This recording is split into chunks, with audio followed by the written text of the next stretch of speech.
Hi NACers, welcome to the first Tropical Cyclone Carlos update weblog.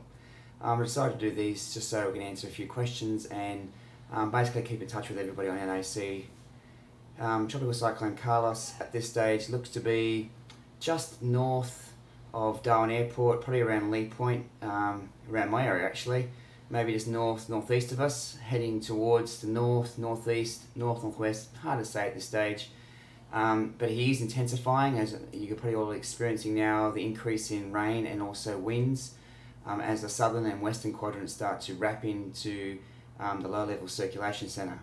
What we expect in the next, say, 6 to 12 hours is that Carlos will move off the coast and probably what we call bomb, which is rapid cyclogenesis, and basically get himself organised and quickly become a moderate to probably strong Category 1 system. His movements after that are a little bit up in the air at this stage. The computer models really aren't settled on where they think he'll go. The European model thinks that he'll go back sort of towards us and then towards the southwest. The US models, GFS, and the Canadian models, CMC, sort of think that he'll hang around and maybe move a bit east and go back over land. The Bureau's product Access R, which is the higher res version, tends to follow going to the north and swinging around and coming back over us and going back south. So sort of a combination of GFS and also EC. This stage the Bureau of Meteorology aren't real sure themselves, so you can see on their track map that they've got quite a large area of uncertainty, and that's basically to say, look, this is where the cyclone may go. We're still not overly convinced at this stage.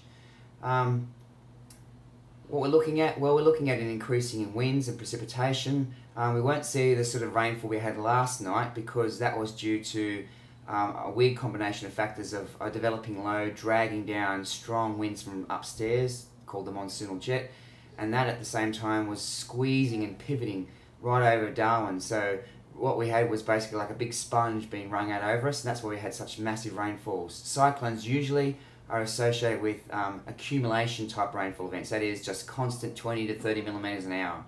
However, that will see localized flooding and some widespread localized flooding due to the ground being saturated, due to the winds, and also due to some of the tides that are coming in. Areas tonight that are really at risk of some storm surge and also localized flooding would be those areas around Rapid Creek again, like last night.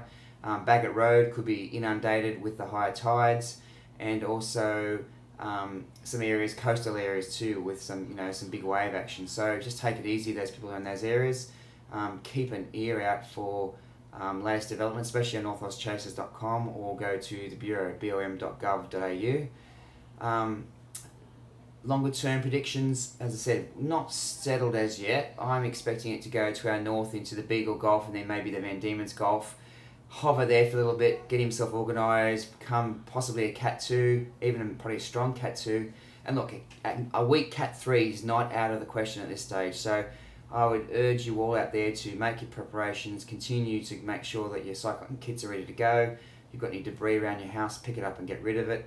And stay tuned to listening to the updated warnings, because they will give you an idea where things are going. If you've got any questions, pop into northwestchasers.com.